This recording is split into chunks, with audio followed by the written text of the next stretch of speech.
Hello, and welcome back to our global family. I'm Amy. And I'm Max. If you are watching this video right now, it's probably because you've asked yourself a very painful question.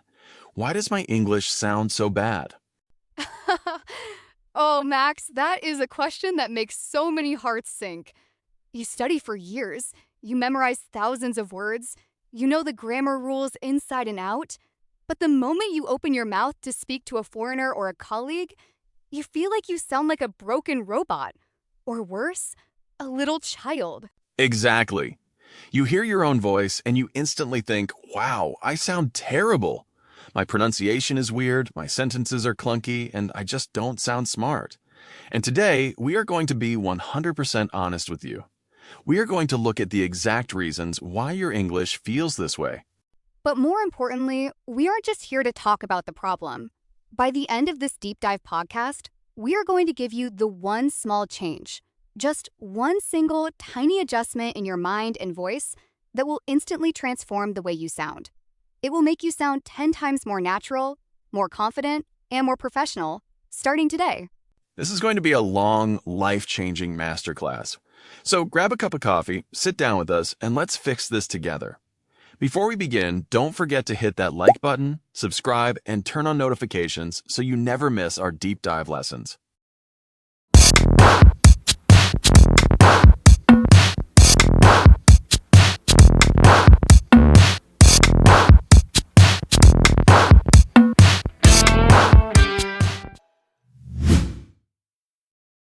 All right, Max, let's start with the root of the problem. Why do beginners feel like their English sounds bad? Let's look at mistake number 1, the literal translation trap. Oh, this is the ultimate villain for every English learner, Amy. The literal translation trap. What does this mean?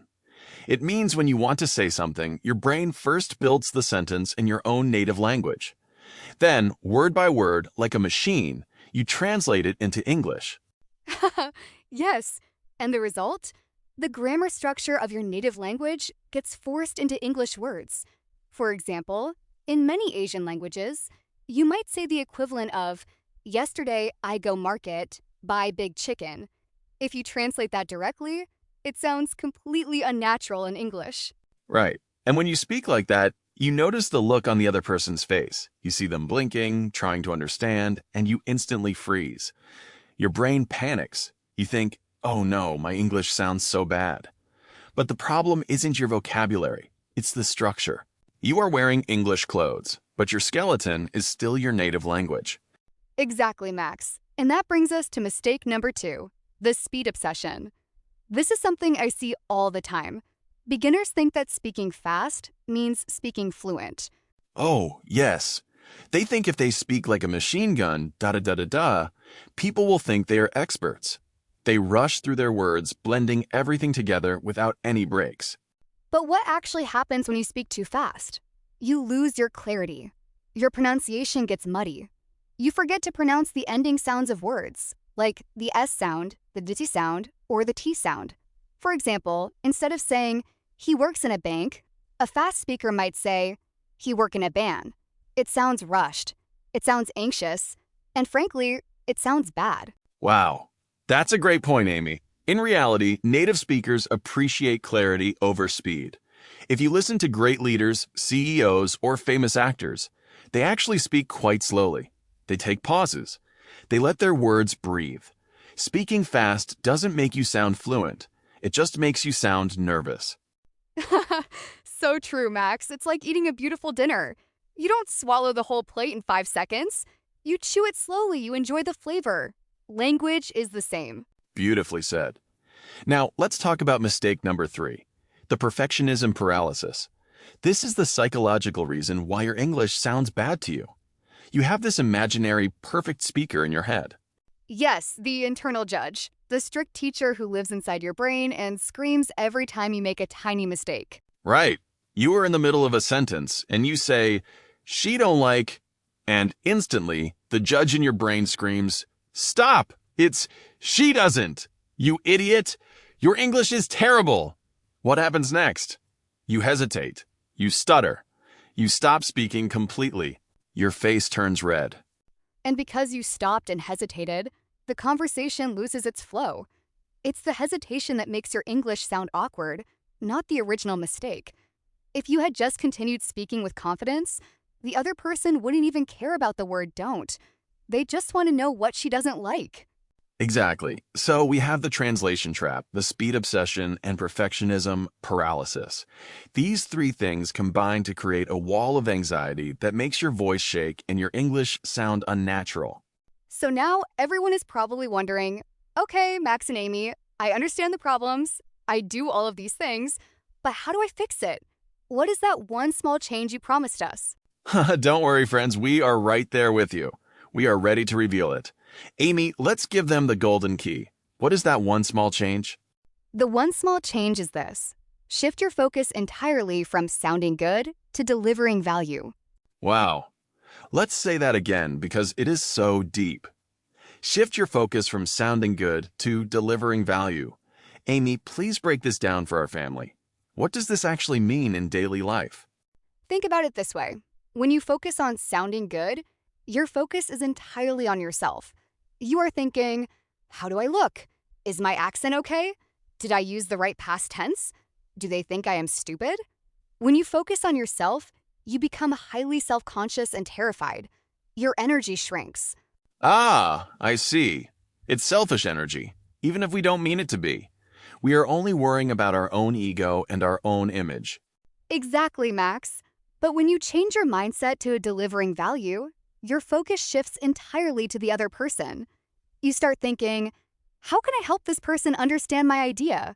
How can I share my story to make them smile? How can I give them the information they need? Wow! When the focus changes from me to them, the fear disappears. Because you are no longer performing on a stage. You are simply sharing a gift. Yes. Let's look at a real-world example. Imagine you are in a business meeting. You have a brilliant idea that could save your company thousands of dollars, but you are terrified because your English isn't perfect. If you focus on sounding good, you will stay quiet, you will hide, and the company loses your brilliant idea. That's a tragedy, Amy. It is, but if you focus on delivering value, you think, this idea is valuable. My team needs to hear it. It does not matter if my grammar is a bit broken. The value of the idea is what matters. So you open your mouth, you speak slowly, you use simple words, and you deliver that value. Do you think your boss cares if you forgot an S at the end of a verb? No, they care about the money you just saved them. This is an incredible mindset shift, Max and Amy followers. When you focus on value, your delivery naturally changes. Let's look at how this one small change automatically fixes the three mistakes we talked about earlier. Oh, let's do it, Max. This is where the magic happens. First, how does it fix the literal translation trap? Well, when you want to deliver value, you realize that long, complex sentences are actually bad for communication. You don't try to translate big, poetic sentences from your native language anymore. Instead, you choose the shortest, simplest, cleanest way to deliver the message. You use short sentences. Short sentences are easy to build, easy to understand, and they sound incredibly confident. Yes, simplicity is the ultimate sophistication. Instead of trying to say a massive sentence like, it is of the utmost importance that we should take into consideration the financial aspects, you just say, we need to look at the budget. Boom. High value, zero clunkiness.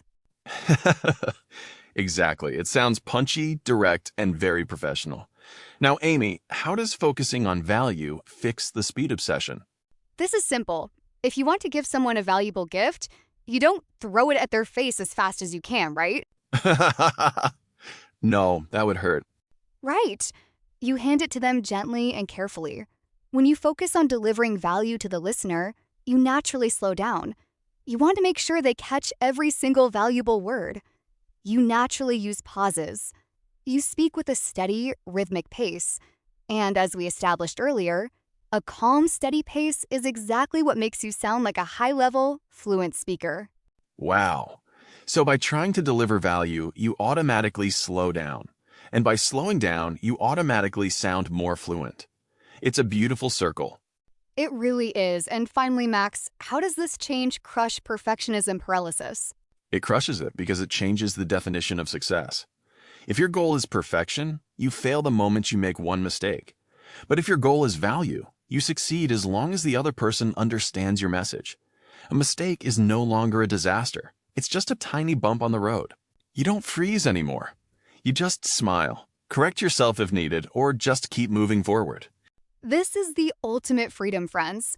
When you allow yourself to be an imperfect speaker who delivers perfect value, your voice relaxes, your shoulders drop, your facial expressions become natural, and ironically, when you are relaxed, your brain actually accesses your English vocabulary much faster. You stop stuttering because you stop caring about the judgment. Wow, Amy! This one small change really changes everything. It turns English from a terrifying test into a beautiful tool for connection. Yes, Max, and we want our community to start practicing this change right now. Don't wait for tomorrow. Don't wait until you study another grammar book. That's right. We have a powerful challenge for everyone listening to this masterclass today. We want you to practice shifting your focus right now in our comments section. Here is your challenge. In the comments below, we want you to deliver some value to our global family. Write one short, simple piece of advice or one positive thought in English. It can be about life, about learning, or about anything you want. Don't worry about making it sound fancy. Don't worry about perfect grammar. Just focus on making it valuable for someone else to read. For example, you can write something as simple as, "Never give up on your dreams. Growth takes time." That is pure value. Yes, go down there and share your heart. Read other people's comments too and leave a supportive reply. Let's turn our comment section into a living powerhouse of value and connection. Remember, friends, your English does not sound bad because of your accent or your small mistakes. It only sounds bad when it is trapped behind fear, speed, and self-doubt. Release the fear, slow down, and focus on the value you have inside you. You are smarter than you think, and the world needs to hear your ideas. Thank you so much for spending this deep dive time with us today. We are so proud of your dedication and your journey. Keep showing up, keep delivering value, and you will see your fluency skyrocket. I'm Amy. And I'm Max. Stay fearless, stay consistent, and we will see you in our next long-form episode. Bye-bye for now.